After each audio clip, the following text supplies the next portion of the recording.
você entra no estádio vazio, no Morumbi vazio hoje, para mim à noite ainda, você consegue escutar a voz do torcedor cantando numa noite de Libertadores. Então, assim, se você ficar em silêncio no Morumbi, mesmo aos 40 e tantos anos, você ainda vai lembrar dos grandes jogos que você fez, porque o barulho do torcedor ele está sempre presente, mesmo com as arquibancadas vazias. Para a gente que viveu, né, para mim e para tantos outros que viveram essa história de uma maneira, de uma parceria tão grande, porque eu aprendi não a jogar pelo São Paulo, eu aprendi a torcer pelo São Paulo. Então, esse barulho, a cada vez que eu entro no estádio, mesmo não podendo mais jogar, ele se faz presente comigo. O tricolor, tu és a paixão, o tricolor, tu és a alegria, o tricolor, tu és meu viver, o tricolor, eu amo você. Como eu te amo, tricolor, como eu te amo demais. O dia que tu não existir, eu não quero sorrir nunca mais. Salve o tricolor paulista, amado clube brasileiro. Tu és forte, tu és grande, dentre os grandes és o primeiro. Tu és forte, tu és grande, dentre os grandes és o primeiro. Ó tricolor.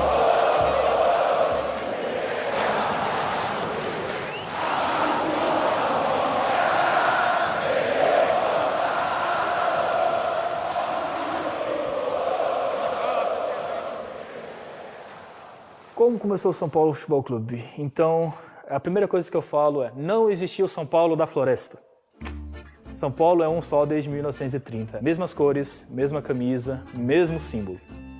São Paulo Futebol Clube nasceu da dissidência de jogadores e sócios do Clube Atlético Paulistano, que havia abandonado o futebol, se uniram com o clube, a Associação Atlética das Palmeiras. O Paulistano foi o primeiro grande clube brasileiro, tinha feito aquela viagem para a Europa, para a França principalmente, em 25, foi quando o mundo descobriu o Brasil, futebolisticamente falando.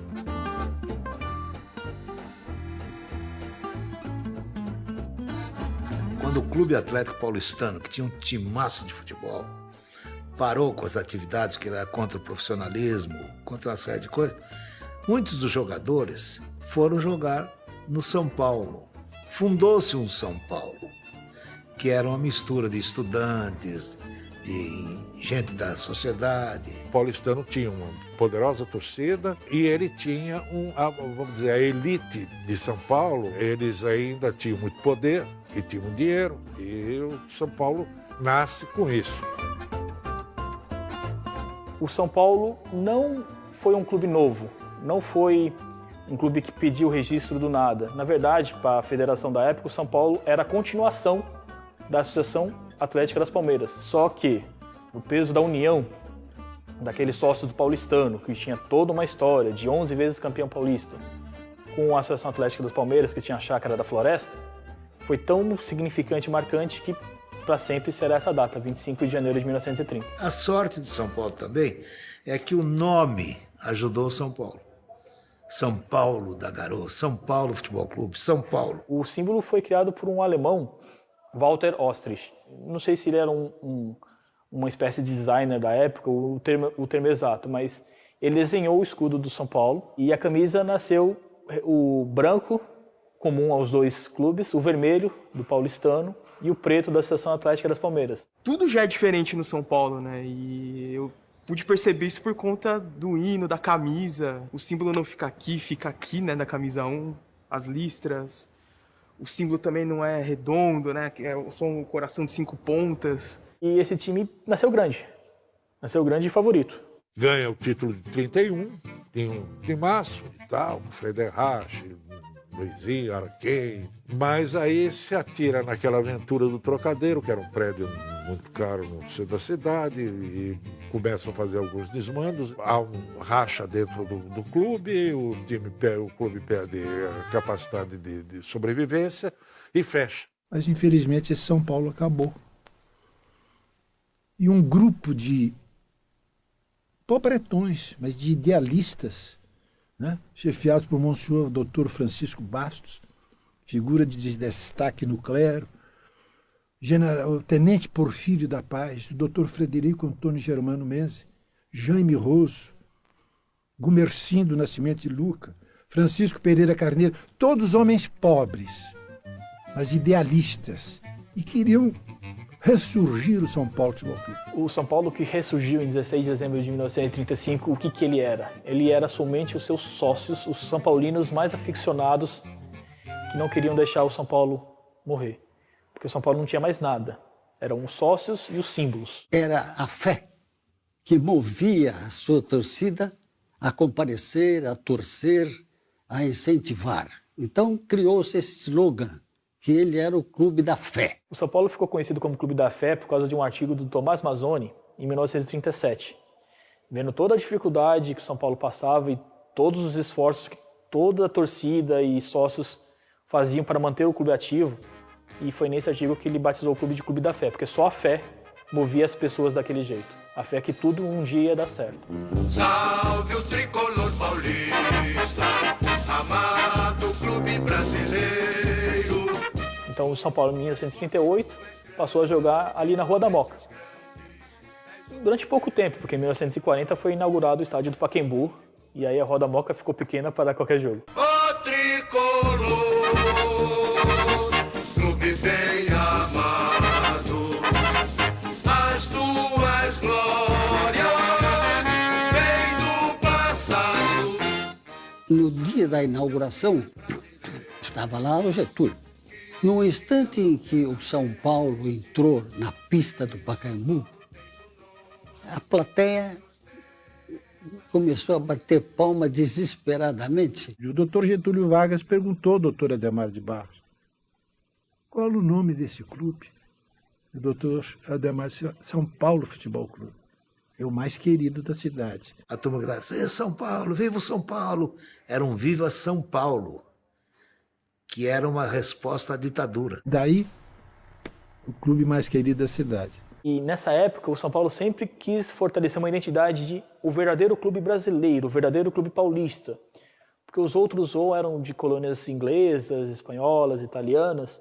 O verdadeiro clube paulistano, brasileiro naquela época, era o São Paulo. E isso só veio a mudar depois com a nacionalização do São Paulo, quando chegou o Leônidas.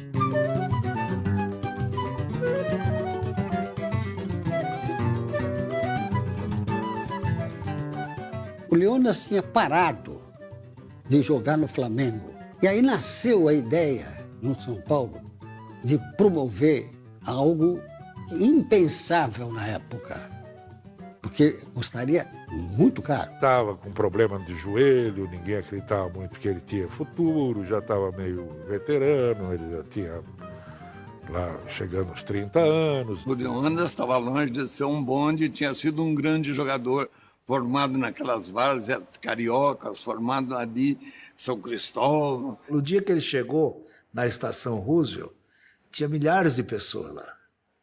E ele ficou entusiasmado. O Leônidas foi carregado nos braços do povo até a sede do São Paulo, na Avenida Ipiranga. Foi um acontecimento inusitado, e muito mais inusitado a estreia dele. No dia 4 de maio de 42, ele estreou pelo São Paulo, no Pacaembu, no jogo que até hoje é o recorde público do Pacaembu contra o Corinthians. Foi 3-3 o jogo. O que ele conhecia de futebol era uma coisa fantástica, porque ele era um homem bastante completo. Ele batia bem de pé esquerdo e pé direito, cabeceava bem. Então ele tinha todas as qualidades para ser um atacante completo, e ele era. No terceiro jogo dele, contra o Palestra, um clássico, ele fez o primeiro gol de bicicleta e o Geraldo José de Almeida foi a loucura no rádio. O bonde de 200 contos marcou de bicicleta. Não, acabou com a história. De bicicleta, o bonde de 200 contos fez um gol de bicicleta. Ele foi um gênio do futebol. Todo mundo conhece. O nome Diamante Negra veio da França em 38, né? Eu posso me considerar, talvez, o homem que difundiu, porque fazia com mais constância esses lances, e talvez tivesse sido mais feliz. Mas não tem a veleidade de ser o criador, o autor do lance de bicicleta, não. Que foi denominado depois de bicicleta. Antes se usava, dizia que era Belfort, outro era Pucheta. Haviam várias denominações desse próprio lance. Mas acabou os críticos brasileiros achando que os movimentos se assimilavam muito com a bicicleta ao inverso, que é com os pés para baixo, mas que nós fazíamos com os pés para cima. E aí começou aquele timaço, né?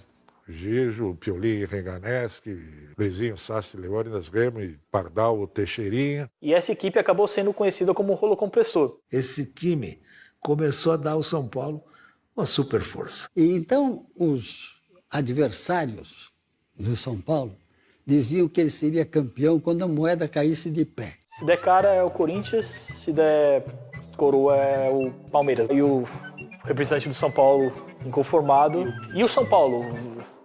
Para ser campeão tem não sei o quê. Aí teriam respondido, só se a moeda caísse em pé. Ela caiu em pé, deu São Paulo. O próprio Leônidas se encarregou no momento em que o São Paulo conquistou o título, ele pegou uma moeda e conseguiu colocá-la em pé. E isso foi um acontecimento que, obviamente, nunca foi esquecido, né? De 43, o forte do São Paulo era a linha ofensiva. Tinha Leônidas, tinha Sastre, tinha Remo, tinha Pardal. A partir de 46, 47, fortaleceu o meio de campo, Rui, Bauer e Noronha. Eram 3 jogadores de uma técnica esmerada, muita elegância no toque de bola, no passe e tal. São Paulo era um time que privilegiava a classe. Não era um time de correria, jogava tecnicamente muito bom. E essa fase é a fase áurea do São Paulo. Um timaço, novamente, e talvez tenha sido o maior time da história do São Paulo, né?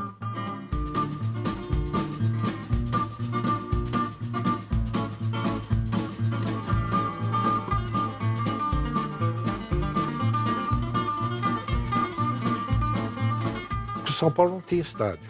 São Paulo tinha o Canindé.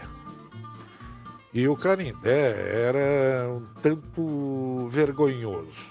Muita gente fala que São Paulo, na Revolução, na guerra, tomou conta daquele clube que pertencia aos alemães.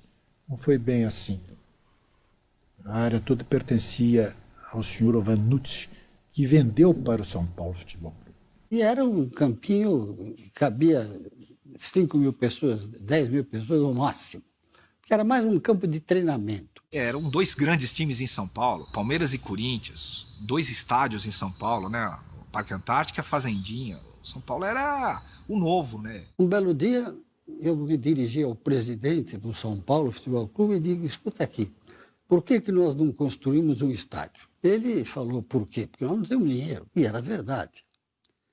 Porém, eu disse a ele, mas o dinheiro tem que vir do sócio, do torcedor, porque se nós admitirmos a ideia da possibilidade de construir um estádio, você não tem a dúvida que tem milhares de São Paulinos que vão aderir. Muita gente pensa que a venda do Canindé foi o começo do Morumbi. A venda do Canindé serviu para pagar as dívidas do São Paulo Futebol Clube. E o Morumbi foi lançado praticamente sem dinheiro, com a venda de ideias. E nos anos 50 começa com Cícero Pompeu Toledo e tal, e a turma lá, a desenvolver o projeto do Morumbi.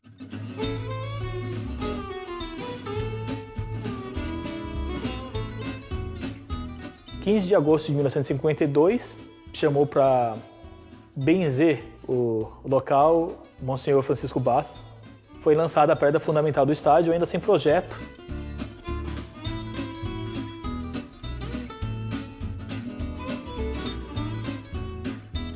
E é claro que para fazê-lo, havia que sacrificar alguma coisa. E o que se sacrificou foi o time de futebol. Além de futebol, o São Paulo começou a manter equipes de atletismo. Ademar Ferreira da Silva foi campeão de boxe com Éder Joffre, a família. Então ele foi ganhando dimensões de um clube poliesportivo.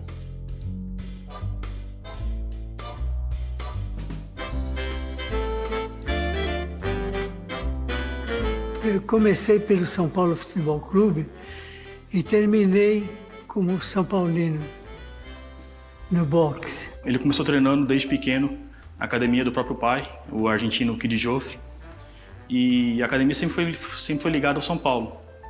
Então, enquanto ele era atleta amador, ele era um atleta filiado pelo São Paulo Futebol Clube. Depois que se profissionalizou, perde esse vínculo, só que ele sempre manteve isso no coração.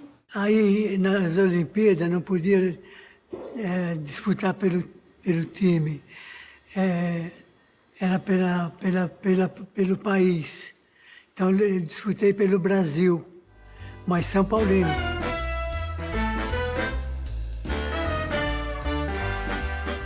E aí que é um ponto que muito torcedor confunde. Muitos pensavam que as estrelas douradas eram por causa do Mundial, do futebol, mas não era por causa dos recordes mundiais do Ademar Ferreira da Silva. Durante muitos anos,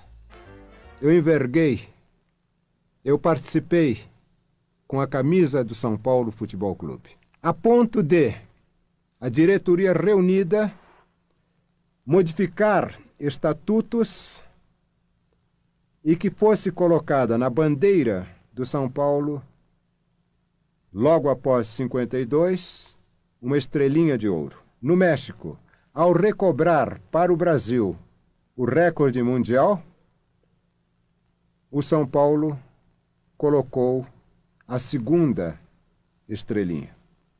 São as duas estrelas que tem na bandeira do São Paulo. Porque recorde mundial de atletismo e Olimpíada e Pan-Americano não era fácil. E o Ademar foi fantástico, fantástico.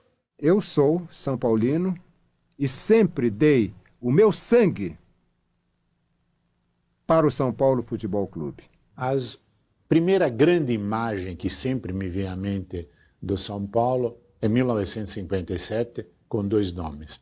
Bela Gutmann como técnico, Zizinho como jogador. Porque tem técnico que mandava fazer, faz isso, faz aquilo, mas não ensinava como é que era. E o Bela Gutmann não. Ele imaginava mais ou menos o que ele queria e fazia a gente jogar a forma mais fácil possível. Era de um lado para o outro, do outro para cá. Era um negócio de zigue-zague dentro do campo. Para ver o Zizinho, você tem que calcular um cara que ninguém tira a bola dele, que passa perfeitamente, que cobra faltas maravilhosamente bem e com raça. Na minha opinião, e de um tal de Pelé, foi o jogador mais completo que eu vi jogar, né? E o Zizinho veio e deu o campeonato 57 para o São Paulo. Era uma equipe forte, tecnicamente muito boa, e foi campeão com muita facilidade, não tinha dificuldade de jogar. Portanto, o São Paulo tinha uma grande equipe.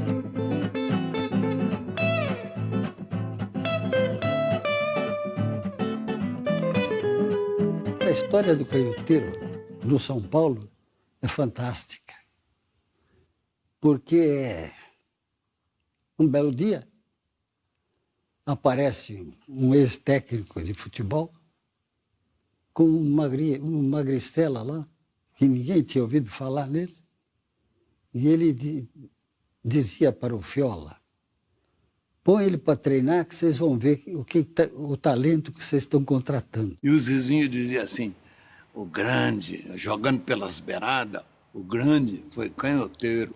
Porque a Garrincha era um louco. O Zizinho me disse isso. Foi o maior ponteiro que eu vi jogar no mundo.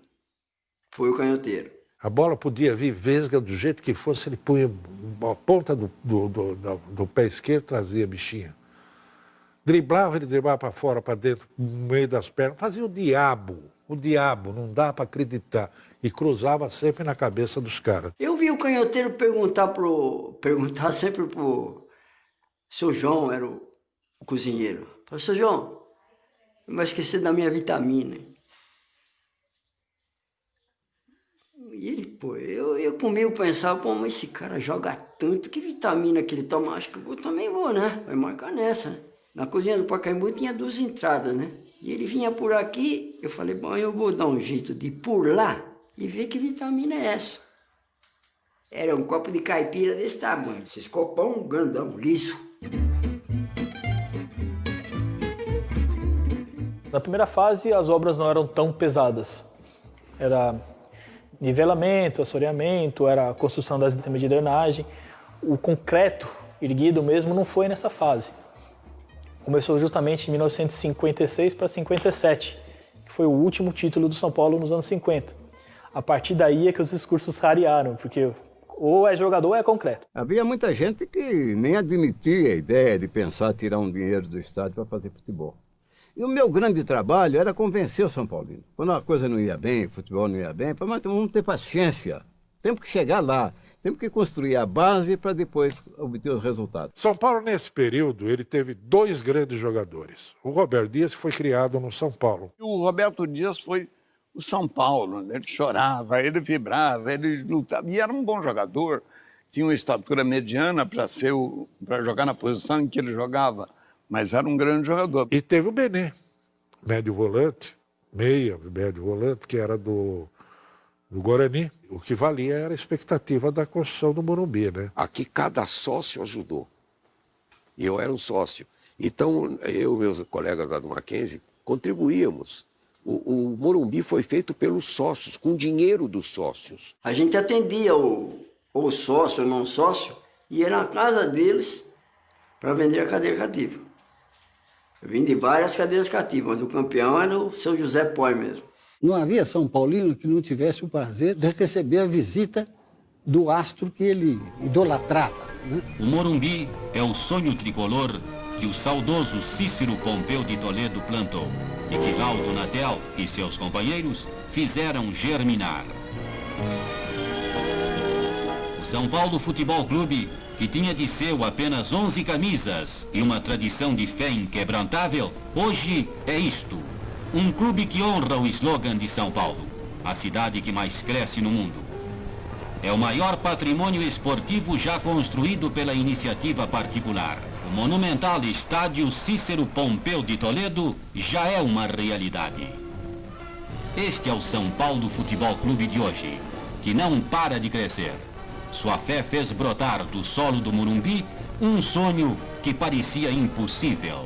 Toda inauguração provoca interesse, não apenas na torcida, mas ao público em geral, porque inaugurava-se o melhor e o maior estádio de São Paulo. Esse dia foi um dia de glória, inauguração do Morumbi.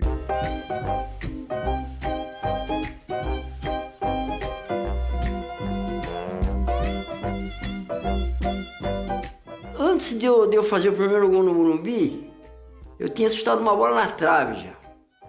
Aí comigo, eu isso me lembro perfeitamente. Falei, hoje não é meu dia, mano.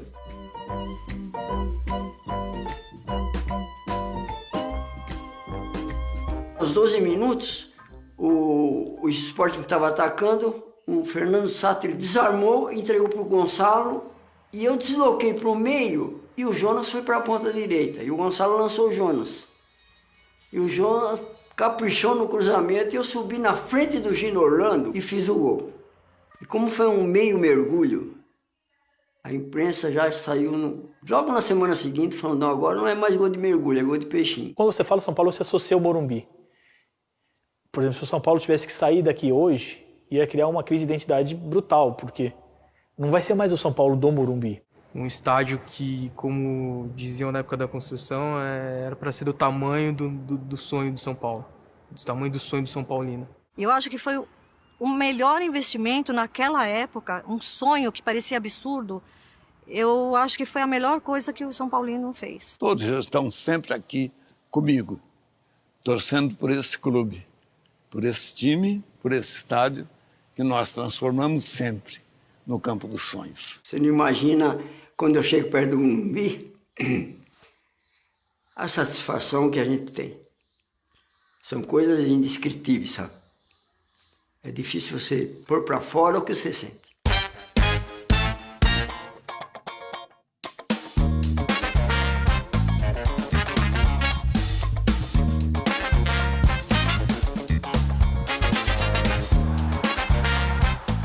Porque quando eu cheguei aqui, o São Paulo fazia 13 anos que não era campeão. Mas eu não ligava.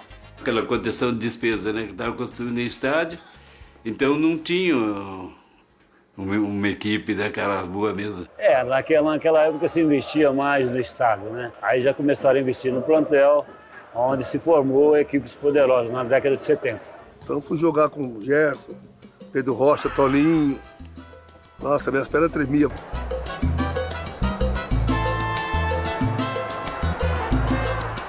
Pedro Rocha era um jogador extraordinário, uma figura humana incrível. Era um jogador que, ao mesmo tempo, era meio armador, ele era um goleador. Pedro era um jogador brilhante, era um gentleman, né, jogando futebol. Ele dava muita força pra gente que era jovem, né? Tinha o Muricy, tinha o Serginho, tinha o Zé Carlos. Aquele time de São Paulo de 70 e 71 ganhava de 1-0, 1-0 era goleada. Todo fechadinho atrás, bola pro Gerson, Gerson pro Terto, Terto troma com o goleiro, Toninho vem e faz o gol. Sai, entrando o Terto, sobrou para Toninho, atenção, caiu o primeiro gol, Toninho! Aí o São Paulo começa a ganhar, que era uma novidade. Assim que o Morumbi foi entregue, eu falei, agora eu preciso montar uma equipe para tentar ganhar um campeonato, para dar uma satisfação para essa torcida. E tive sorte que logo no primeiro ano ganhei um campeonato, no segundo ano tornei a ganhar. Na minha época tem que ganhar. Joguei de São Paulo. Não adianta, tem que ganhar. Para mim, a melhor fase da minha carreira foi nessa época. 7-1, 7-2. Na área, Toninho, boa jogada, Toninho, gol! Participei da Libertadores de 72, mas a grande frustração foi a de 74. Chegamos na final com o Independente.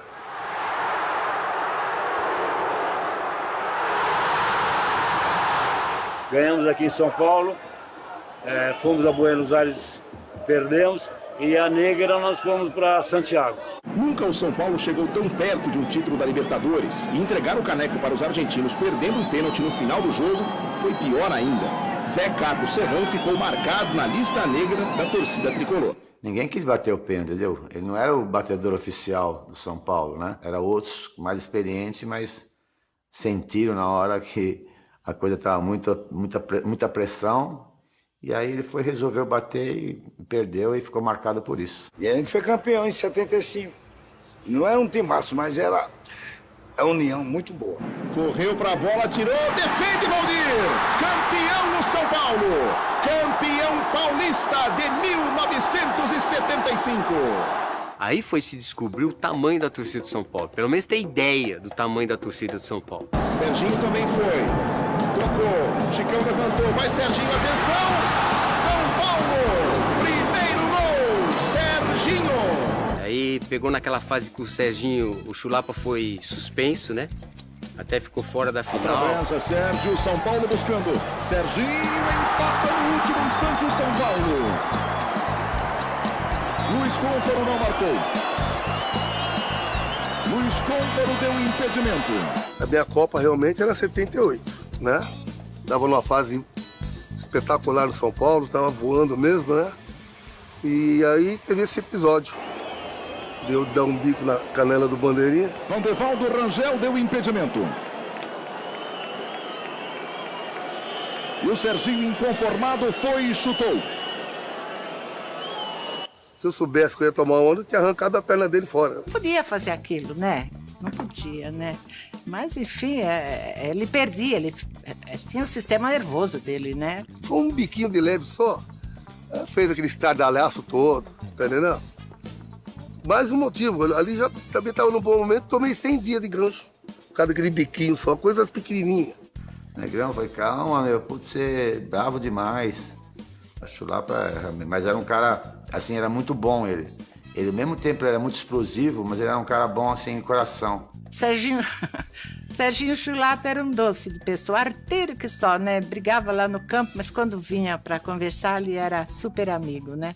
Eu encontrei bastante dificuldade, bastante obstáculo na minha carreira mesmo aqui dentro de São Paulo. Mas eu soube suprir essa má fase que eu tive aí uns tempo atrás, desde o começo do juvenil. E graças a Deus consegui pular todos os obstáculos tranquilamente. No começo foi visto pela torcida do São Paulo com certa distância, é um grosso. Mas não era nada. Pô, a gente jogava muito bem. Eu me lembro, por exemplo, da estreia do Serginho.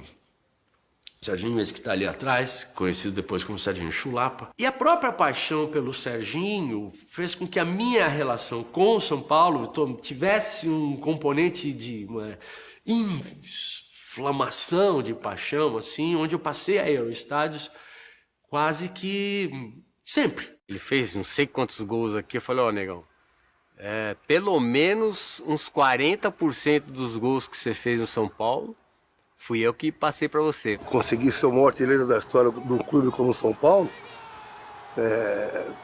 dá um currículo espetacular para mim, né? Feliz de ser o maior artilheiro até hoje, que dificilmente alguém pega. Tentaram me pegar, mas não conseguiram, né? Olha o segundo aí. Serginho arrematando com 3 atrás dele.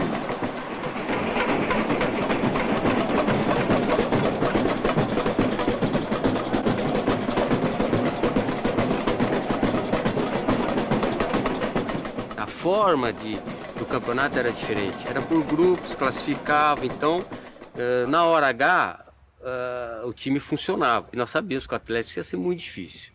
E nós fomos para lá com aquela dúvida, né? Jogava Reinaldo, jogava Serginho ficou, tá suspenso, aquela confusão toda. Aí domingo de manhã tocou o telefone, aí era um dirigente de São Paulo e falou, mas você tem que pegar o Chulapa, e trazer ele aqui para Belo Horizonte. Eu falei, você tá louco, essa hora, onde que eu vou encontrar o Chulapa? O Chulapa deve estar numa balada ainda, acho que lá era 9 horas da manhã. O Chulapa, eu não vou encontrar ele nunca, cara. O jogo era 4 horas.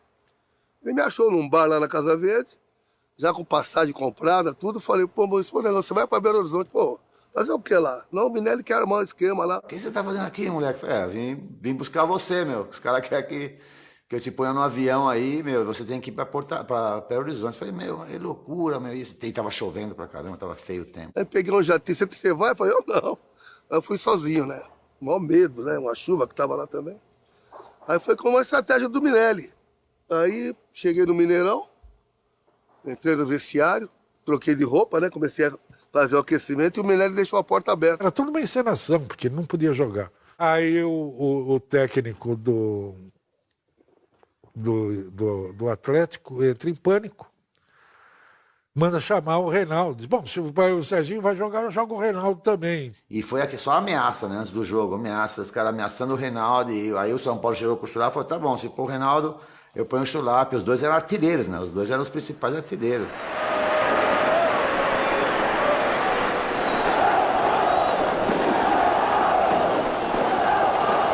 E acabou que aconteceu do empate. E eles não conseguiram fazer nada também. Tiveram chance nenhuma, tal. E foi pro pênalti. Pênalti agora é na malandragem, né? Eu saí fora, porque eu não sou de bater pênalti. A coisa voltou para mim, né? Eu falei, pô, eu preciso dar tirar um pouco a concentração desses jogadores. E eu comecei a falar, né, que o Atlético, vocês estavam nervosos, os jogadores estavam nervosos, que o Atlético tinha a responsabilidade de ganhar, que eu ia crescer dentro do gol, que o gol ia ficar pequenininho. Autoriza Toninho Cerezo. Inicia uma caminhada, bateu, errou, Toninho Cerezo. O humor desequilibra as pessoas. É a maneira mais inteligente de se fazer. Ele fazia isso, aquilo deixou o pessoal do Atlético, que era um time melhor na época. Até chegar a cobrança do Márcio, última cobrança. Aí eu cheguei e passei a mão nele, né? No bumbum dele. E ele olhou para mim assim e tal. Eu falei, esse já tá no papo. A torcida do São Paulo agora é para que o Atlético erre essa cobrança de pênalti.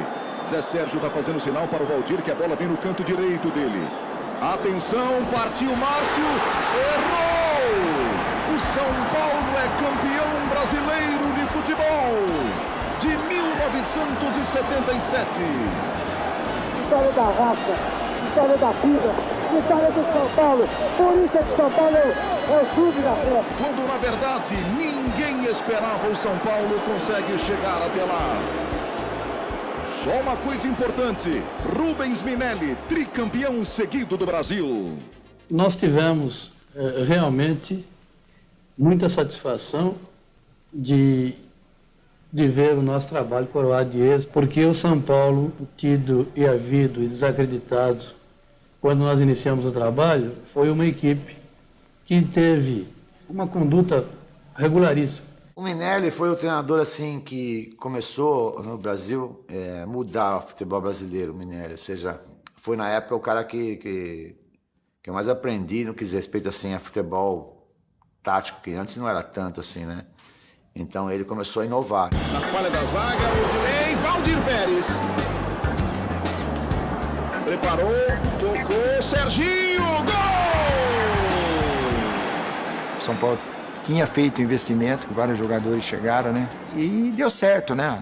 Eu acho que tanto com 80 como 81 o time era fortíssimo. Pode levantar outra vez, essa é perigosa, de cabeça, Renato, gol! Boa bola para Mário Sérgio, lançou Everton, bateu, soltou o goleiro Serginho! Golaço do São Paulo! Era Renato, Paulo César, Dario Pereira, Oscar. Foi mais ou menos a base de 80, foi a base de 81. Oscar era um jogador que cabeceava muito bem, se posicionava, não era tão técnico, e o Dario já era muito mais técnico, sabia jogar. Então combinou muito bem o futebol dos dois e formou uma dupla de zaga mesmo excepcional. Um completava o outro. Na hora de sair pro jogo, saiu o Dario. Né? Na hora de segurar o jogo, o Oscar que comandava ali na defesa para segurar o jogo. O São Paulo, nessa época, nesses 10 anos, ou era campeão ou era vice, campeão ou vice. Então não tinha crise. Agora com perigo, bola perigosa na entrada da grande área, subiu Renato Sá ajeitou para Baltazar, dominou, golaço! Pena que não ganhou aquele campeonato, né? Era só as injustiças de finais, né? Só que o Grêmio também tinha um grande time, né? Enfim. E a gente acabou surpreendido um dia que a gente lembra até hoje, muito triste, porque estava lotado o Morumbi, só tinha São Paulino e era duro você sair, aquele silêncio, mundo triste. Isso foi uma frustração muito grande, porque a gente achava que aqui a gente ganhava e que ia ser campeão brasileiro aqui dentro do Morumbi. Agora à noite, o estádio do Morumbi recebeu um público diferente. Pelo menos 30 mil pessoas, a maioria crianças e adolescentes, vieram para a estreia do show de Menudo em São Paulo.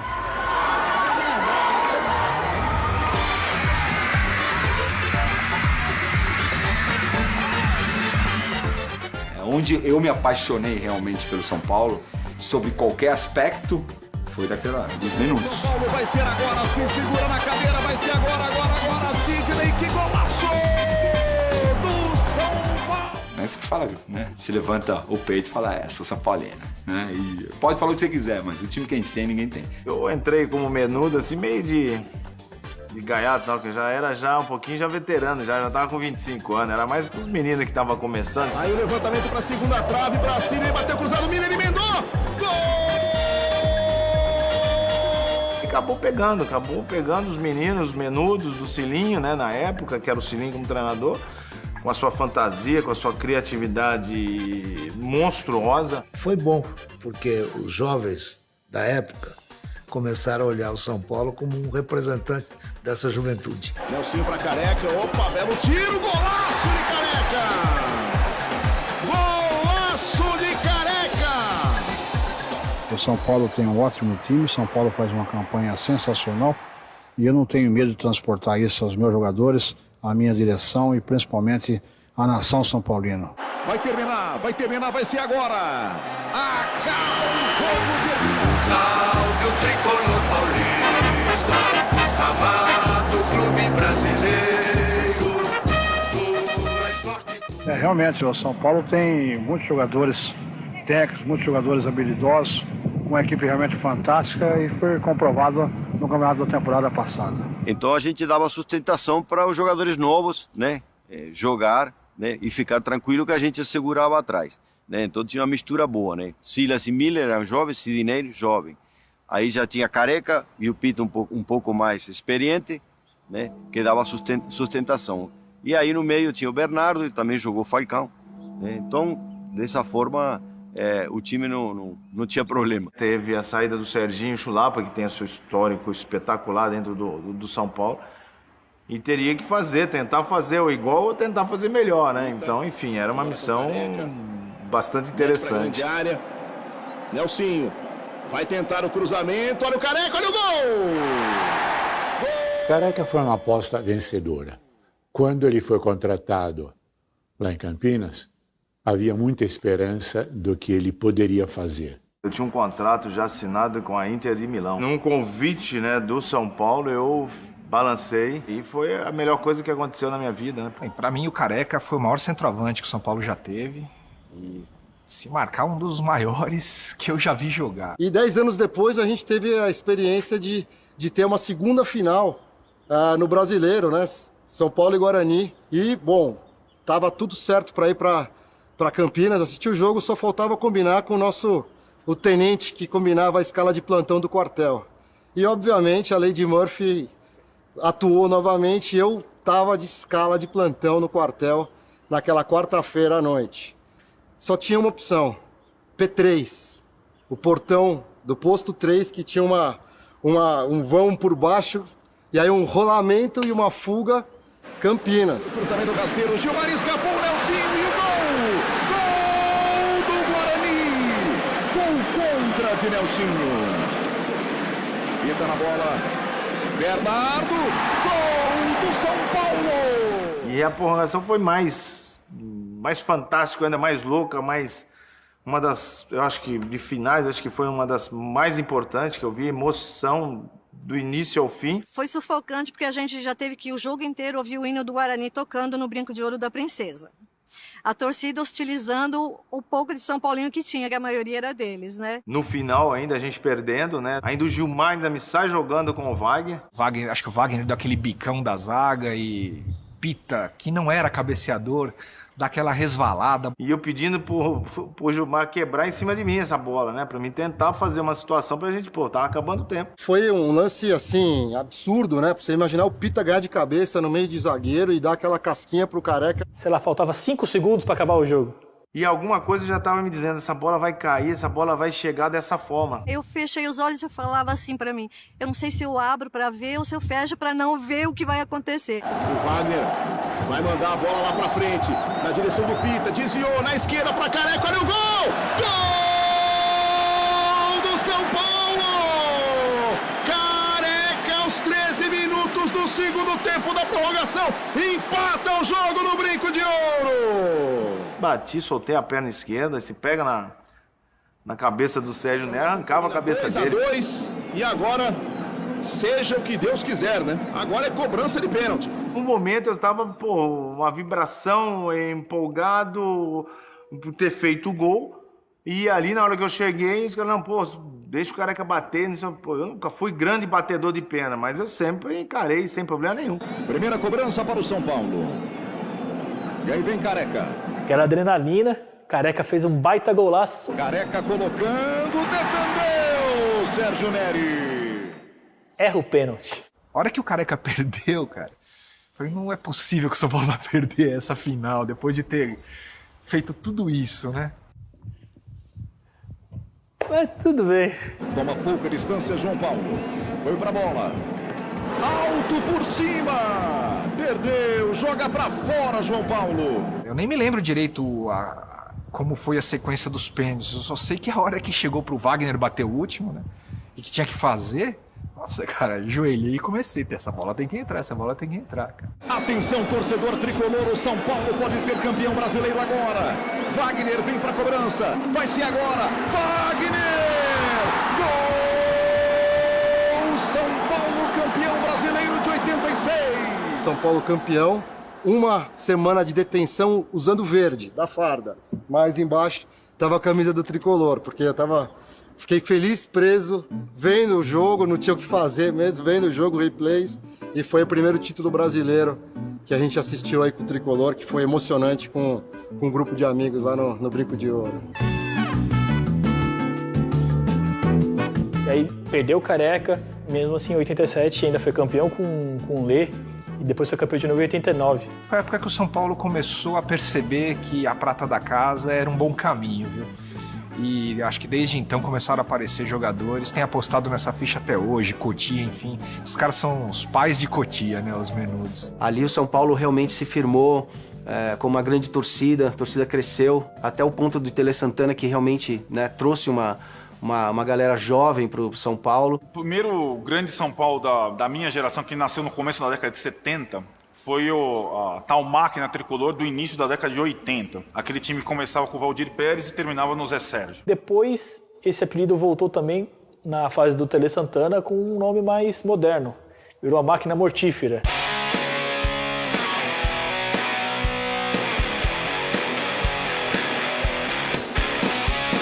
Chegou no final daquele Campeonato Brasileiro de 90, debaixo de muita desconfiança, Havia muita rejeição ao Tele, não só no São Paulo, mas na maioria dos clubes brasileiros, pela pecha de pé frio. E para você apagar essa história, né, ou essa lenda, né, do pé frio, você tem que ser campeão. Dentro o Bernardo subiu, na trave, olha a sobra, Miller furou, Tilico!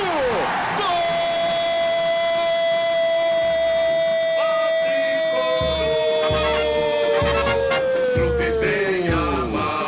Mário Tilico para o São Paulo, 3 minutos do segundo tempo. É um título importante. Eu já tive outros títulos como jogador, como técnico, mas esse foi, eu diria, só especial, porque era o único estado que eu não tinha conseguido ganhar um título ainda, era São Paulo. Ali apareceu um time espetacular. Uma cena que é inesquecível, a gente no vestiário, eu, o Miller, não sei o que, a gente subiu no muro, assim, e a torcida invadiu, e os jogadores todos em cima lá do muro, cantando o hino junto com a torcida, assim, foi uma coisa inesquecível, assim. Foi a segunda conquista do São Paulo no ano. Foi campeão brasileiro e campeão paulista. E a comemoração começou aqui no vestiário, regada a água. Tá faltando um título mundial agora pro São Paulo? Faz tempo, né? São Paulo já conquistou tudo aqui dentro, tem que pensar maior. Tele Santana, pra mim, eu lembro muito dessa imagem de ser um cara que tá sempre na beira do gramado, que se não contenta muito ficar no banco de reservas e pensando no jogo, e jogando junto. E cara que conhecia futebol muito bem, foi um grande jogador. Ele impunha aquela maneira de jogar, ele impunha alguns fundamentos de passe, principalmente passe, ele não admitia o cara errar um passe. O Cafu mesmo, um jogador que com a força de vontade que ele tem, ele melhorou demais jogando ali pela lateral direita, vai, treina, domina, passa, cruza, ele cruzava tanta bola, eu dizia para Cafu, quando você vai fazer um cruzamento que joga a bola para fora, eu fico vermelho de frente da televisão, de vergonha de ver você fazer isso, porque a culpa não é bem sua, não, é de quem te dirige, é quem treina você, que não ensina. Ô, Cafu, não, Cafu, não! De vez em quando a gente reúne o pessoal, ainda começa a imitar o que o Tele falava, né? Mas uma coisa importante do Tele, eu falava pra todos os meninos que treinavam com a gente. Se o Tele tá pegando no seu pé, tira isso como uma boa, tira isso como uma lição, cara. Porque o Tele só pega no pé de quem ele gosta. Mas o São Paulo sempre foi uma característica de futebol bonito, principalmente por toda a história do Tele. Sempre se jogou bonito. E aí, no ano seguinte, em 92, eu não sabia o que era a Libertadores da América. Até ali não se dava muita importância para a Copa Libertadores, até o começo dessa campanha mesmo. A coisa foi ganhando corpo ao longo do torneio.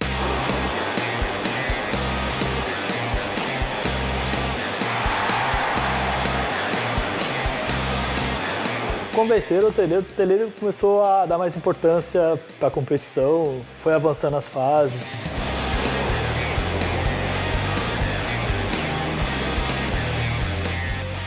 Jogos extremamente violentos, as torcidas eram extremamente hostis, né, nos outros países.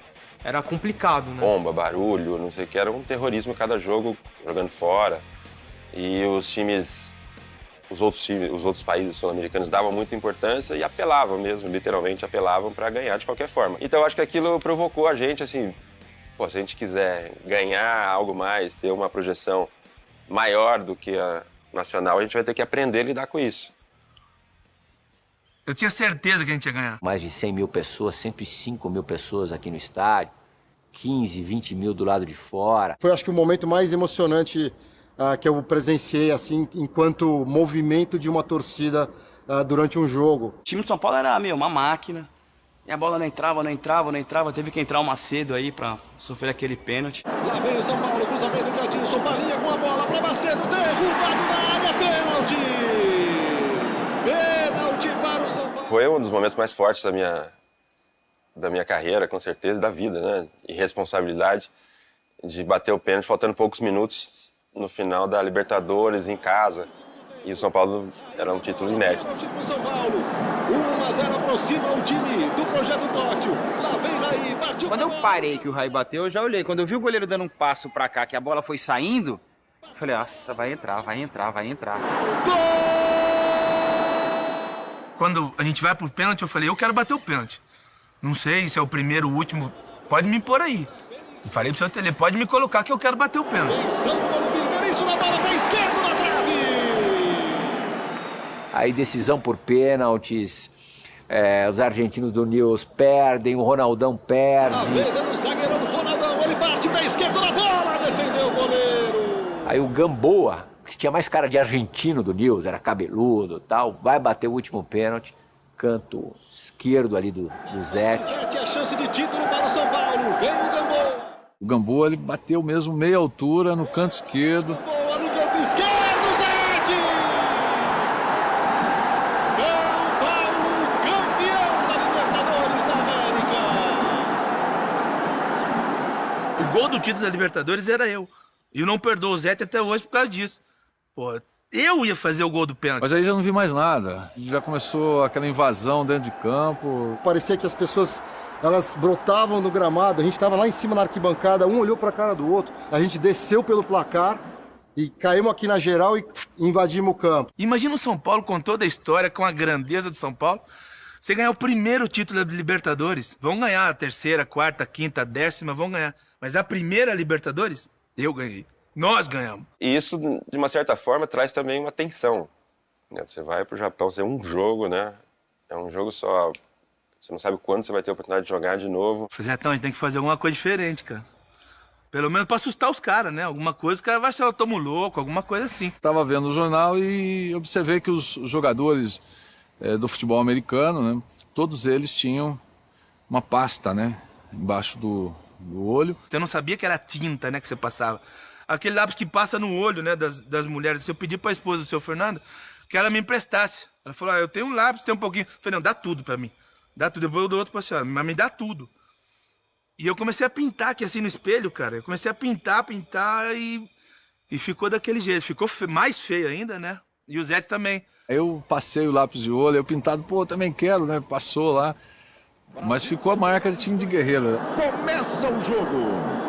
Barcelona com perigo, encosta Dilson, gol! Foi assustador pra gente, falando, nossa, vem vindo uma carreta sem freio aqui pra cima da gente. 1 para o Barcelona, 0 para o São Paulo. Boa bola do Palinha pro Miller, vamos na velocidade, vai pra grande área. E deu aquele corte, e o cara passou direto e cruzou pro Raí. Bom lance, Miller, bom lance, olha o gol!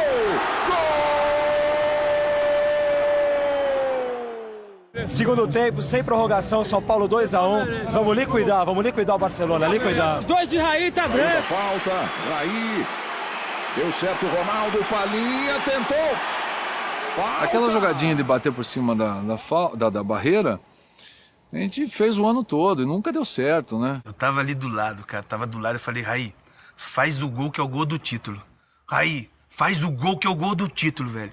Faz o gol que a gente não perde mais. Atenção do Raí. Vento é contra, viu, amigo? Pode bater até um pouquinho mais alto. Olha o Raí. Gol!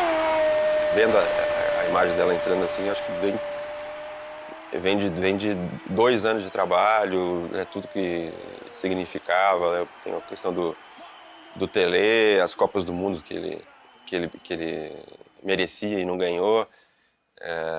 O sacrifício de cada um ali foi uma convicção muito grande, assim, que 2 anos de sacrifício valeu a pena e essa turma merece. E aí, a hora do gol, eu falei, acabou, somos campeão. Até o sol saiu naquele minuto. Eu trabalhava de garçom na churrascaria, na minha terrinha, Atalaia. Eu ali na bandeja, para servir a mesa. Quando o Raí fez aquele gol de falta, a bandeja voou da comemoração. Os clientes molhou, os clientes todos. E eu fui mandado embora do serviço por causa dessa comemoração.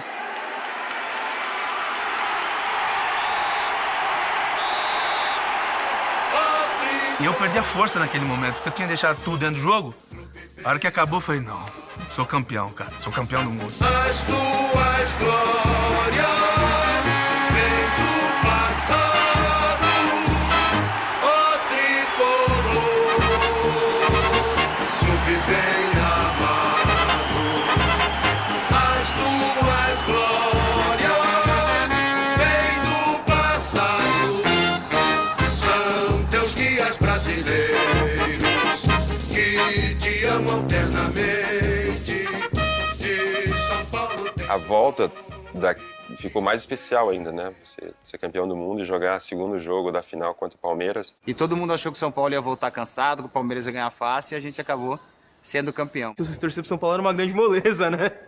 De fato era, né? 92, 93 foi uma época mágica. E eu lembro dessa sensação, assim, da gente chegar no estádio como se fosse dar um espetáculo e não jogar uma partida de futebol. Afinal, o primeiro jogo contra a Universidade Católica, na minha opinião, a maior exibição do São Paulo de todos os tempos. Pra mim, acho que foi o maior jogo que eu vi em loco no estádio, foi esse jogo.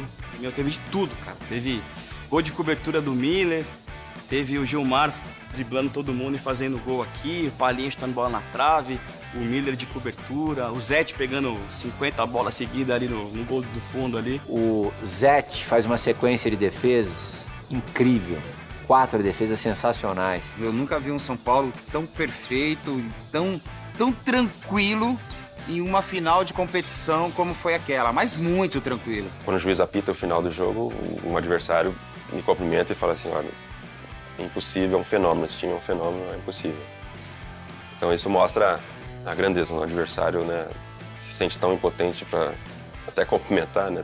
Como se fosse ele um dos espectadores ali que estavam também curtindo o que a gente estava fazendo. Mas esse jogo, cara, o quarto gol do São Paulo, pra mim, foi... Aquele lance, pra mim, eu falei, meu, esse cara não é daqui, né, meu? Não é possível, o cara faz um gol de peito numa final de Libertadores. Fora tudo que ele já tinha feito, né? 2 gols em Mundial, 3 gols contra o Corinthians no Paulista, 3 gols com o Palmeiras no Paulista. E ali eu vi que o Raí realmente era... Assim, acho que pra mim, cara, o maior que eu vi. E aí a gente começou a entender que a nossa responsabilidade também era maior. Muitos jogadores do nosso time começaram a ter ofertas que a gente nunca sonhou na vida. O Raí se despediu aqui num 6-1 contra o Santos. E foi um jogo memorável, né? Acho que tava todo mundo inspirado ainda e até que saiu uma jogada no lindo gol que deixa a bola passar entre as pernas, enganando o zagueiro.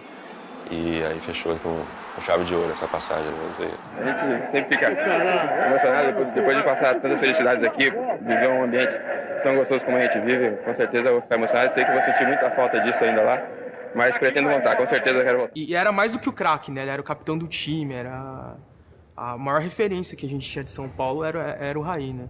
O Raí de 91, ainda no início da era Tele, ele não era ainda um jogador espetacular, líder e tudo mais. Ele era um jogador que não participava na tomada de bola, como era o Sócrates também, quando chegou na seleção. Então, o Raí entendeu perfeitamente e hoje é um jogador que luta, que briga pela posse da bola. O perfeccionismo dele e a busca dessa perfeição incansável é algo que não tem como você passar impune ou imune a isso não mexer com você, mexer com a sua vida de uma certa forma, né?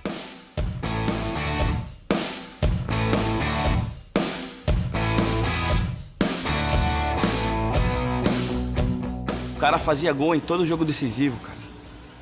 E meu pai, meus tios, meu irmão falavam, meu, hoje toca no Raí que é gol, cara.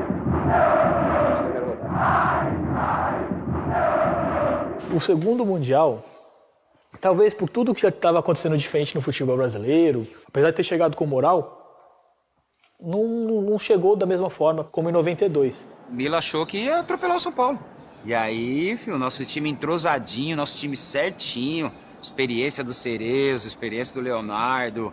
Nós perdemos o Raí, muita gente achou que a gente não ia conseguir ser campeão novamente, porque tinha perdido o Raí, mas ganhamos experiência com o Toninho Cerezo e com o Léo. Eu sempre falava que não existe sorte, azar, existe o trabalho, né? O poder de reação, né? Que a gente executa no treinamento e você faz, né, essa ação num jogo. Bola para a grande área, 2 livres, gol! E o São Paulo cruzamento na esquerda, Cerezo!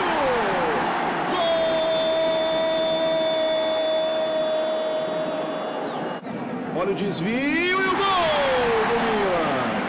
gol do Milan! A gente sabia que para fazer mais um era muito difícil, porque faltava poucos minutos para terminar o jogo. Mas aí me veio o santo calcanhar do Miller, né? E aí com 40 e tralalá, o Cerezo, com quase 40 e tralalá, faz um lançamento incrível pro... A jogada começou com o Leonardo ali, um drible esperto no meio campo, deu no Cerezo, o Cerezo pro Miller. Cerezo, grande bola pro Miller, saiu o goleiro, ela vai entrar! Gol! Uma jogada consciente, ele sabia que o goleiro ia espalmar, ele sabia que a bola ia bater no calcanhar dele, aí ele só fez o movimento no campo. Pô, vai desmerecer o nosso gol, Xará? Golaço do Miller de calcanhar, tanto é que ele fez assim pro goleiro aí, tá vendo? Vai tirando o meu gol aí que você vai ver. Ali você vê que foi um time. Foi, tipo, o efeito do Tele Santana, né? Instantes finais. Terminou! São Paulo bicampeão do mundo! Dentro do São Paulo, cada jogo que eles ganham, para mim, é uma vitória. Sempre, né? Mas quando eles ganharam aqueles campeonato mundial, tudo lá foi muito bonito, né? Essas duas conquistas deu um grande salto na absorção de uma torcida fenomenal. Em 94, já no segundo semestre, a equipe já estava meio que se desfazendo, né? Era muito difícil ganhar Libertadores, meu. Ganhar 3 anos consecutivos, então, nossa, só o São Paulo ia fazer isso. Na minha cabeça, o tri já estava garantido, né? Morumbi lotado, aquela atmosfera de Libertadores. E ninguém esperava, né, que a derrota fosse acontecer. Então, assim, foram as primeiras sensações de derrota, assim, que eu tive com aquele time, que eu achava que nunca ia perder. A sensação era essa. Falei, meu, uma hora esses caras, como eles são super-heróis, eles vai chamar alguém, vai descer alguém voando aí, vai entrar e fazer o gol, entendeu? Era a sensação que a gente tinha, cara. Até hoje, assim, eu não consigo engolir essa... Não foi derrota, né? Mas engolir esse resultado. O Tele, ele no final, ele começou a ficar assim, normal, como todo técnico, desgastado, né? Porque o São Paulo, ele disputava tudo São Paulo naquela época, tudo. E ganhava praticamente tudo. O interesse meu também não seria sair do São Paulo. O que eu estou precisando, eu acho que é justo, é um maior descanso. É a única coisa que eu estou precisando. E como eu fui jogador dele, né, do Tele, e eu estava na base, e ele falou, tá, vamos tentar o Muricy. Aí ele começou a me trazer lá, e aí ele saía um pouco assim de férias, e eu ficava tomando conta do profissional e dos juniores ao mesmo tempo. Até que ele gostou e falou, agora você vai ficar aqui. Aí eu tive que sair da base e fiquei só com ele. Primeiro que é um time que, assim, visto em agosto de 94, não poderia não encher os olhos de ninguém. Ele, visto 10 anos depois, você diria, pô, era um baita time, né? Só enfrentava o time com o time principal. E sempre na molecada, sempre na alegria, sempre, sabe, deixando os caras fazer o que eles gostavam, que era jogar bem, correr, porque tinha muita saúde, o time tinha muita saúde, né? E aí foi dando certo, foi tomando corpo, né? Foi o título mais importante, entre aspas, da minha carreira, porque foi a partir dali que as pessoas começaram a ver a possibilidade de existir um goleiro que pudesse jogar no São Paulo. Em 96 eu lembro que o Zé sai e o Rogério ainda tinha aquela coisa de, pô, a gente não sabe direito quem ele é e tal. Então foi sofrido demais. Essa sensação de um início de declínio, que foi mesmo. São Paulo começou a ter um declínio, começaram a sair esses jogadores. Era evidente que ele estava acabando, se imaginava que o Tele pudesse promover aquela reformulação. Mas eu já também acompanhando bem o Tele, sentia que a energia dele já não era a mesma, então o futuro de São Paulo era um tanto quanto sombrio. Eu que cheguei aqui para ficar 2, 3 meses, estou há 5 anos. Portanto, é realmente uma data especial para qualquer técnico. Eu acho que devia ser assim nos outros clubes também, a permanência de um técnico, mesmo até nos momentos difíceis. O Tele foi uma estrela que brilhou no São Paulo, né? Ele levou São Paulo à glória, né? Eu via quando chegava, que ele saía fora do Brasil, vinham os troféus de carrinho, né? Era um atrás do outro. Eu acho que o Tele veio para se glorificar no São Paulo. O Tele, ele trouxe uma maneira de pensar e de valorizar o futebol, de valorizar o treino, de valorizar o campo de jogo. São coisas assim que realmente revolucionaram. E no São Paulo, graças a Deus, ele deixou a marca, e uma marca profunda, muito, muito linda. Eu acho que o Tele conseguiu conseguir transferir a paixão que ele tinha pelo futebol para o torcedor do São Paulo, né? E é muito difícil uma torcida ter como principal ídolo um técnico, né? Isso é muito raro. Eu acho que não existe outro clube no Brasil com essa sinergia com o treinador, a ponto de o Tele, ainda hoje, ter o nome dele cantado nas grandes vitórias do São Paulo. Isso é espetacular.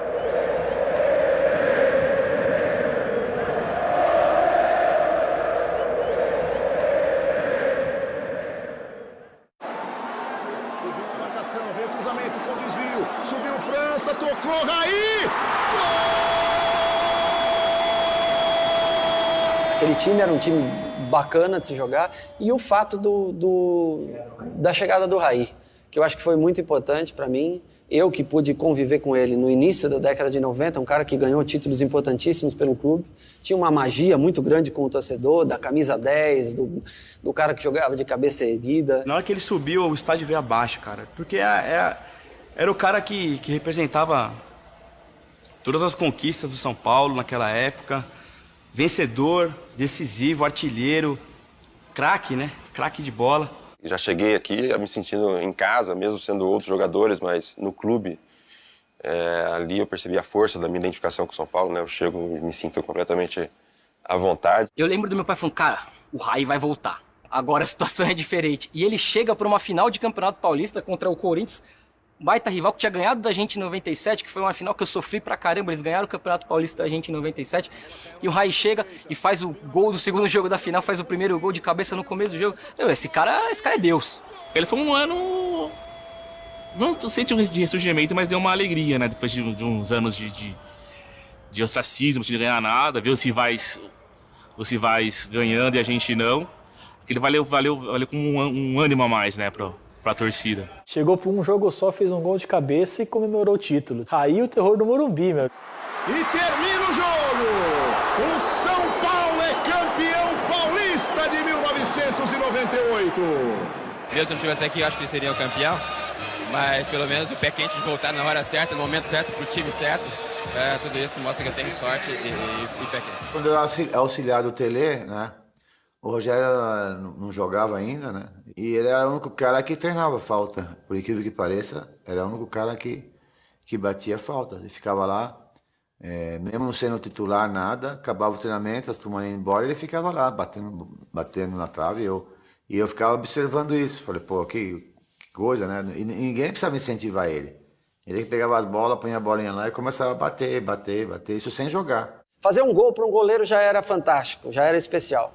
Fazer um gol em uma final, num clássico contra o Santos, aí eu acho que foi talvez a reafirmação ou a afirmação final que faltava para tirar qualquer dúvida, como que na época a imprensa criou, de valia a pena um goleiro bater faltas ou não. Eu acho que aquele gol naquela final foi o carimbo que era necessário para se confirmar que valia a pena. Pô, um gol de um goleiro numa final de campeonato, né? Então, até então tinha sido o momento máximo do Rogério com a camisa de São Paulo, né?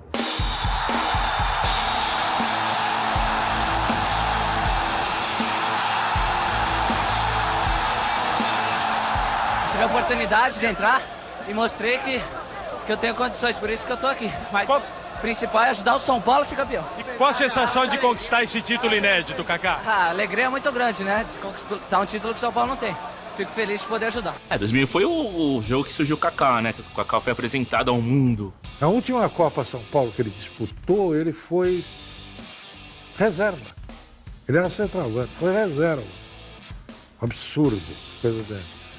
Aí ele começou a aparecer mais no time de base, foi lançado no time titular com meia. O Kaká foi importante por, primeiramente, valorizar a produção interna do São Paulo, que continuava investindo em base, sempre crescendo. O Campeonato Estadual foi perdendo força. O torcedor de São Paulo, viciado em Libertadores, queria isso ou brasileiro, menos que isso não importava. São Paulo só voltou para a Libertadores em 2004.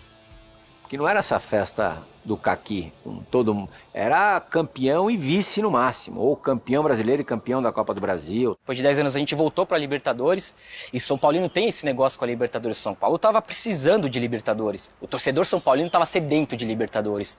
Mas houve aquela fatídica semifinal contra o Once Caldas. Foi frustrante porque nós massacramos o Once Caldas aqui no Morumbi e não conseguimos sair do 0-0. Começamos, né,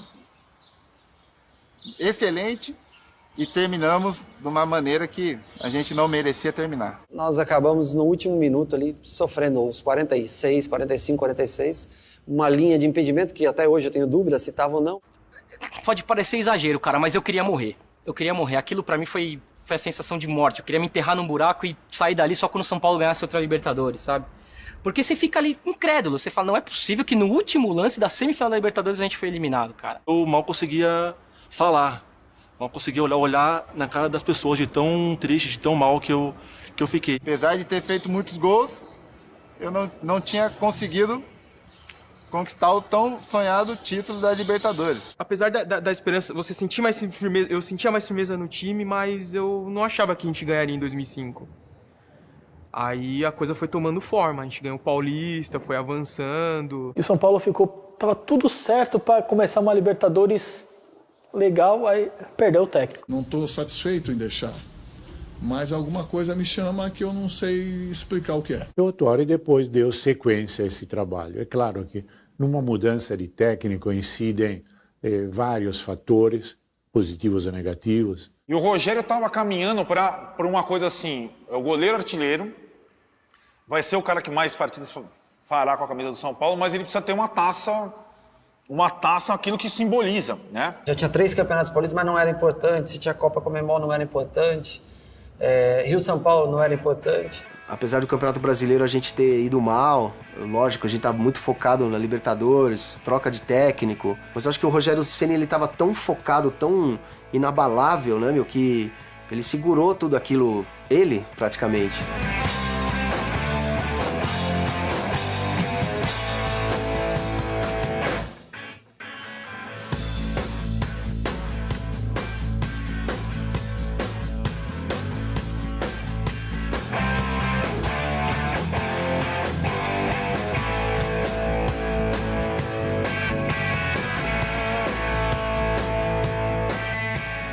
Aquele grupo, um grupo muito bacana, mesmo com a perda do grafite naquela competição, a chegada do Amoroso em cima da hora para os jogos semifinais. E aí aquele time começa a ganhar forma, começa a ganhar cancha. Trabalhei na semifinal contra o River Plate em Buenos Aires.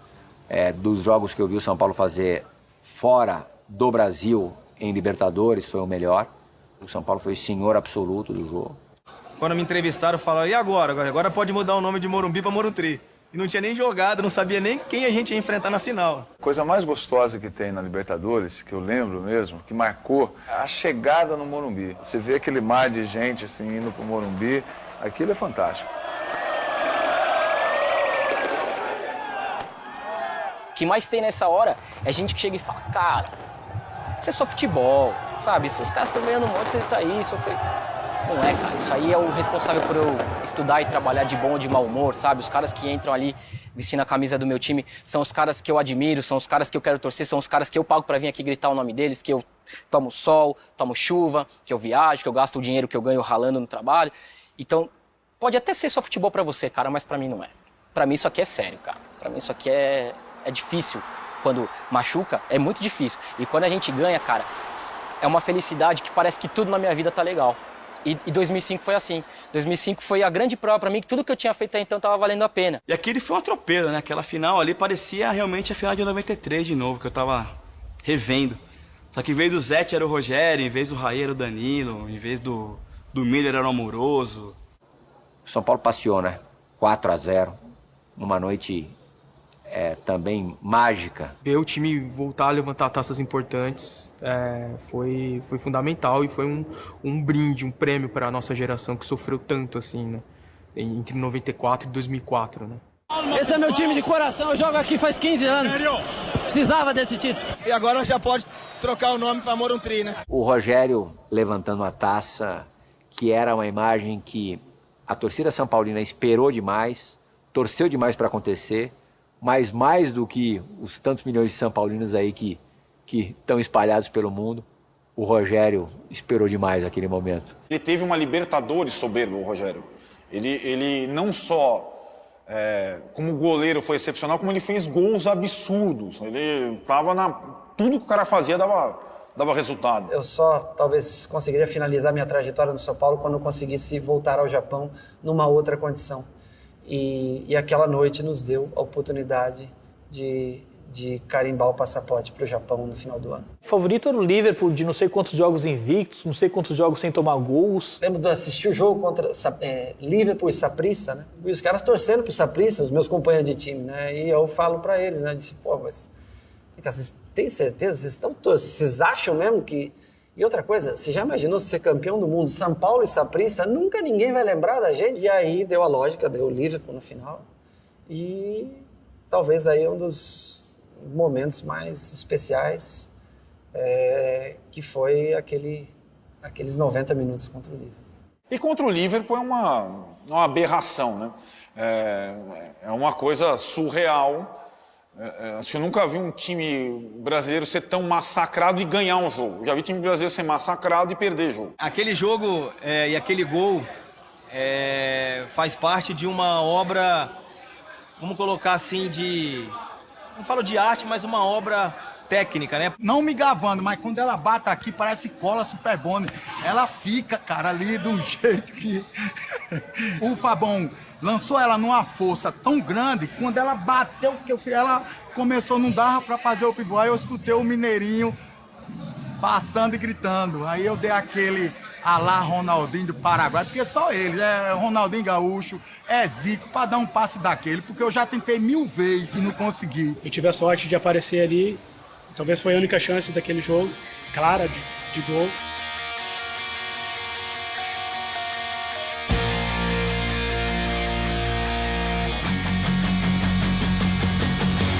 E aí o Mineirinho deixou a qualidade dele indiscutível, guardada lá no estádio de Yokohama. Não foi o gol do Mineiro, o gol de uma equipe que batalhou, uma equipe que tinha um ideal. Então eu não me considero um herói, mas todos aqueles que participaram, direto ou indiretamente, para que aquilo pudesse se realizar, são heróis. Mas chegou uma hora que a gente não conseguia nem sequer sair de contragolpe, que o jogo virou mais difícil. E como falei para você, o fator sorte, que também é importante neste futebol, né? Obviamente acompanhado com a monstruosidade de Rogério.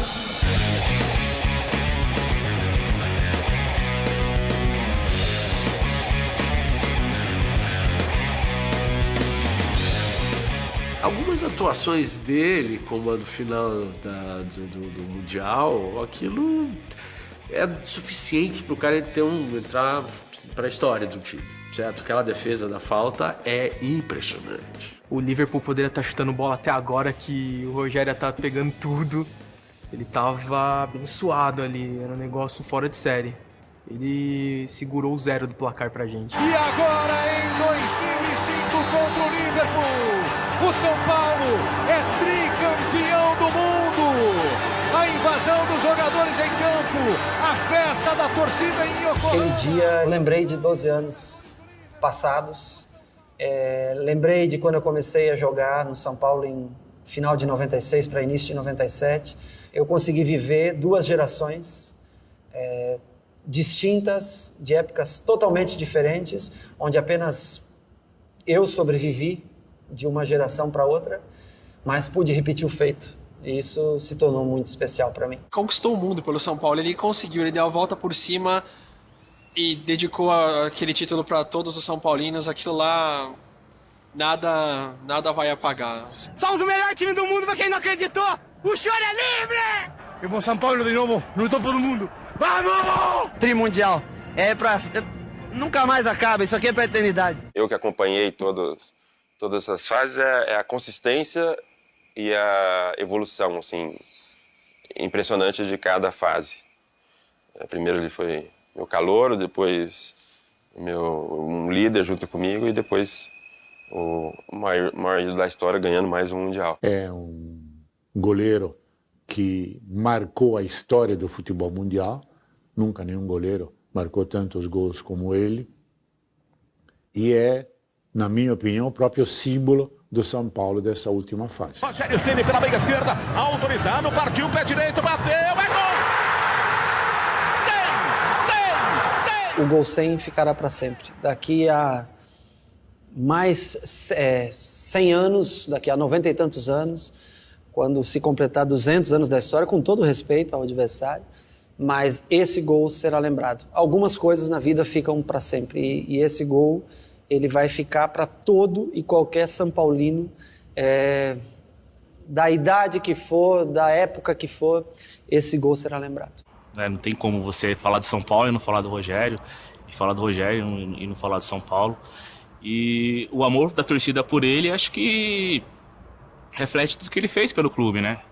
Falar que ele é o maior ídolo da história é um pouco complicado, porque passaram tantos outros nomes pelo São Paulo, assim, tão importantes quanto ele, né? Leônidas, Canhoteiro, Pedro Rocha, Dário Pereira, Raí, mas o Rogério tá nesse voo, assim, nesses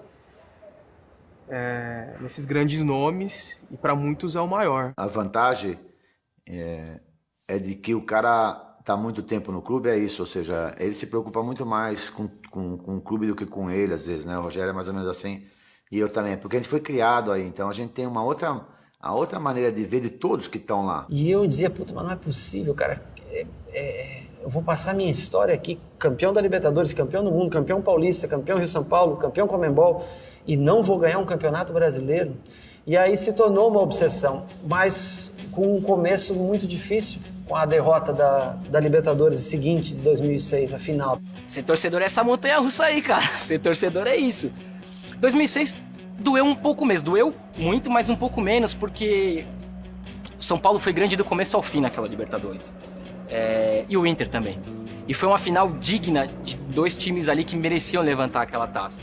Até hoje não tem um dia pior que aquele, porque tava tudo na mão, a gente tava tudo encaixadinho.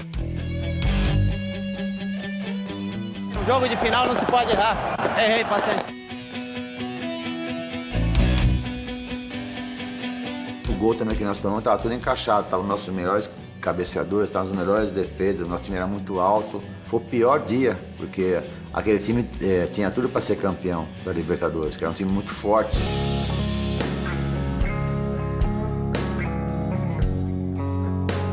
E eu falava pra eles, olha, eu sou pior quando eu perco o jogo, cara. Quando a gente perde, eu sou pior. E a expectativa era enorme em cima dele, porque eu lembro, a primeira coletiva do Muricy, eu lembro até hoje, ele falou, eu preciso mostrar pra esses caras, eles já ganharam tudo ano passado. Eu tenho que me virar aqui pra colocar fome nesses caras de novo. A gente perdeu a Libertadores, jogo seguinte, Cruzeiro, Mineirão, pelo Brasileiro. Um jogo que a derrota era muito provável, São Paulo toma 2-0 logo de cara. O Cruzeiro tem um pênalti para fazer o 3-0 e afundar a gente, né? Em crise, né? E o Rogério pega o pênalti e vai lá e faz 2 gols no jogo, empata o jogo. Aí eu falei, cara, a gente tá vivo nesse campeonato aí, dá pra brigar. Todos os campeonatos que você analisa, você sempre vai achar um jogo mais importante do campeonato, né? Eu acho que esse jogo foi um dos mais importantes pra gente em termos de moral, o nosso time ficou muito forte depois disso.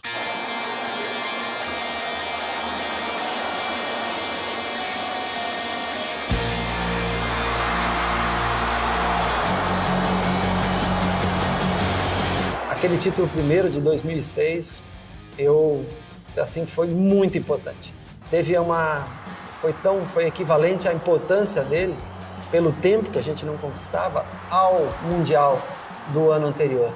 E eu acho que foi a extensão, porque foi Paulista, Libertadores, Mundial e Brasileiro num espaço de um ano. O momento em que a convergência entre o que gosta o torcedor do São Paulo e o que mostrava o time aconteceu na plenitude. Bicampeão brasileiro com 4 rodadas de antecipação, fato que não voltou a ocorrer.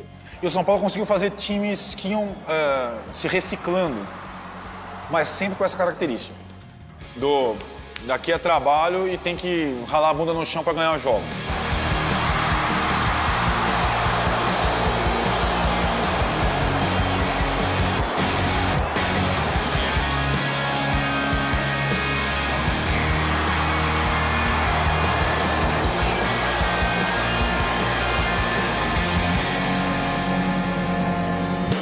O futebol brasileiro é difícil você repetir 3 vezes um feito com tantos times com chance de ser campeão. E 2008 foi o ano mais difícil da conquista, porque era um time já... Um ótimo time, mas com um elenco muito mais limitado, muito curto. Então, aquele ano, com todas as... Nós passamos 18 rodadas sem perder.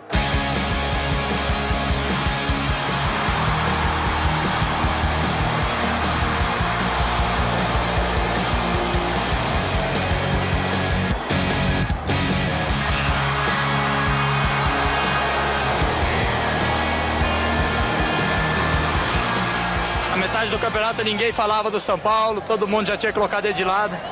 E esse é o grande problema, amigo, é descuidar. O que vai ser lembrado é a alma que esse time deixou, a entrega desse time. E outra coisa, tricampeonato. Ninguém, cara, ninguém tinha conseguido até hoje.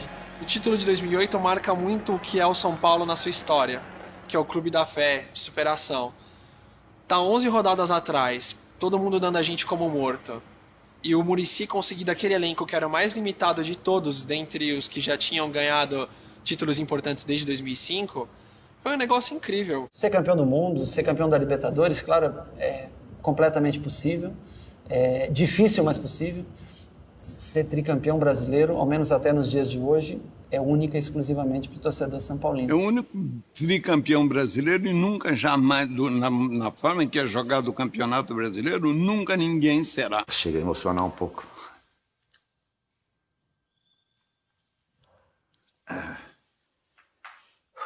É difícil, né, no nosso país ser técnico e ser reconhecido, como você falou.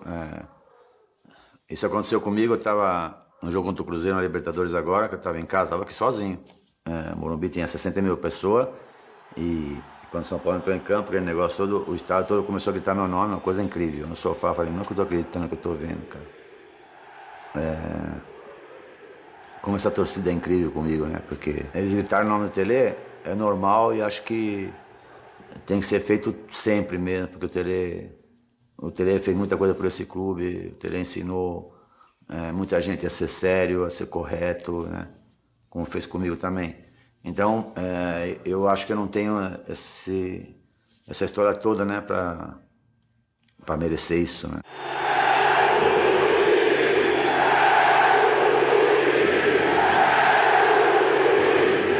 Eu fico muito feliz, primeiro, por ele, por ter tido a oportunidade de ser campeão pelo São Paulo como atleta e retornar ao clube e ter o carinho esse laço que se criou com o torcedor são paulino. É um ídolo.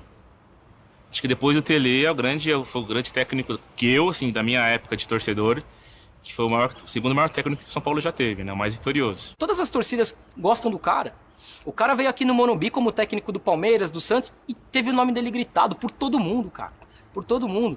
E não é desrespeito ao técnico que tá no seu time, é admiração pelo cara que foi sério, que se doou, sabe? Que tentou fazer o melhor pelo seu time. E fez, e conseguiu o resultado. Então, eu acho que no caso do Muricy, é só reconhecimento, porque ele merece, cara. Ele merece tudo que a torcida do São Paulo gosta dele, ele merece. Clube do coração, né? É o clube que eu nasci. Aí vem toda a história, né? Ídolos também atraem. O São Paulo teve alguns importantes, ou vários importantes. Raí, Tele Santana, que é o técnico ídolo, algo repetido com o Muricy Ramalho. E o Rogério Ceni. Tem muito São Paulino que é São Paulino por causa do Rogério, tem muito São Paulino que é São Paulino por causa do Raí, tem muito São Paulino que é muito São Paulino por causa do Tele, tem muito São Paulino que é muito São Paulino por causa do Muricy. Não que os outros times não sejam grandes, né? Eu gosto de respeitar a história dos outros times, mas São Paulo é diferente. E esse coração de 5 pontas mostra isso como ninguém, resume isso perfeitamente. Eu acordo, olho para esse escudo aqui e eu falo, caramba, eu torço para isso aí. É isso aí que eu amo, é esse time que eu quero estar junto pelo resto da minha vida, que não meça esforços para estar junto. Mesmo quando eu não estou com a camisa do São Paulo, eu sinto que eu levo o escudo dentro de mim, sabe? Então é essa relação que eu tenho com o São Paulo, com esse escudo aqui.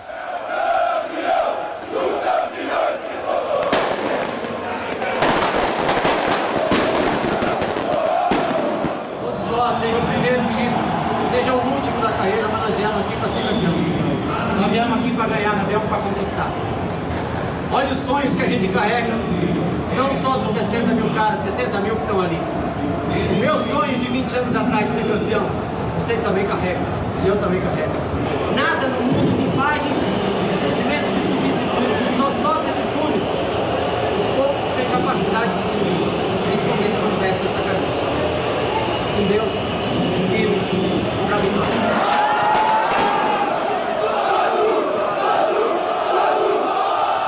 Para mim, o São Paulo Futebol Clube é algo eterno no meu coração. Se eu não tivesse vivido, talvez, essa história dessa maneira, eu talvez teria alguma frustração no futebol. Porque eu sei que eu cheguei no limite que eu podia chegar.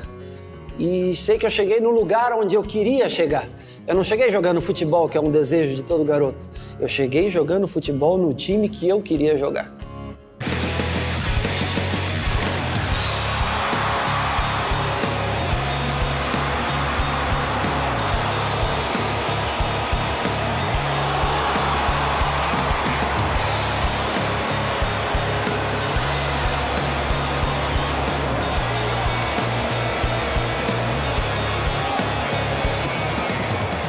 Quando eu saio do Morumbi, eu não imagino que eu possa voltar outra vez. Então eu vivo muito intensamente aqui dentro do São Paulo. Isso para mim é parte da minha vida, como eu ter que me alimentar, como eu ter que respirar. Isso para mim, cada vez que eu venho, me enche de orgulho, sem dúvida nenhuma. Me enche de emoção também. Mas é como se fosse a primeira vez de algo muito especial. São Paulo significa tudo, e como cultura, família, que eu vivi praticamente a minha vida aqui dentro, né? E me orientou em tudo. Então a gente, tudo que é hoje, que hoje vocês estão restituindo a gente também, tudo isso a gente deve agradecer ao São Paulo. Isso aqui para mim foi o começo, foi o meio, e hoje nós estamos aqui falando desse glorioso que tanto me ajudou. Então eu sou muito grato, tenho um carinho e respeito muito grande pelo São Paulo Futebol Clube, por tudo que ele me deu. E eu procurei contribuir com o São Paulo com títulos, conquistando títulos e fazendo do São Paulo grande do jeito que ele é hoje.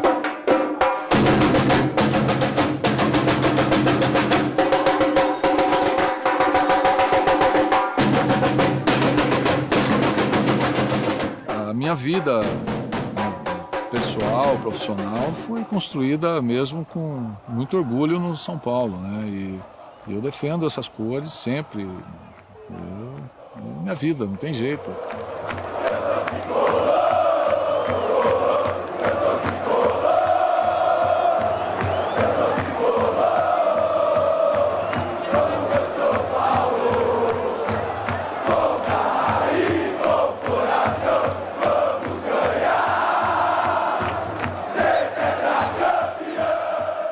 Tem uma magia que isso aí não dá para explicar. Quer dizer, a minha relação com o São Paulo é carinho, identidade, não sei o quê.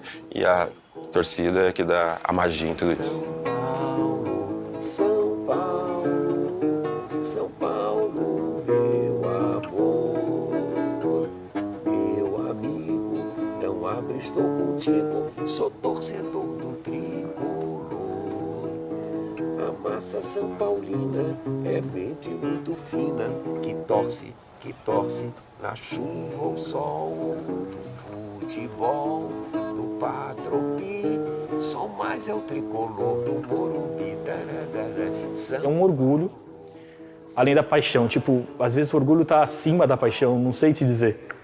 Mas é aquilo que, tipo, admiração, você sempre viu como algo diferente. Então, é aquilo, você admira do mesmo jeito que você torce. Depois foi tri, e a multidão perplexa grita, vai ser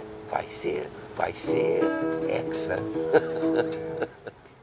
Aqui vive o amor dentro do São Paulo Futebol Clube. Eu falo assim que, eu não sei, viver sem o São Paulo, para mim vai ser muito difícil.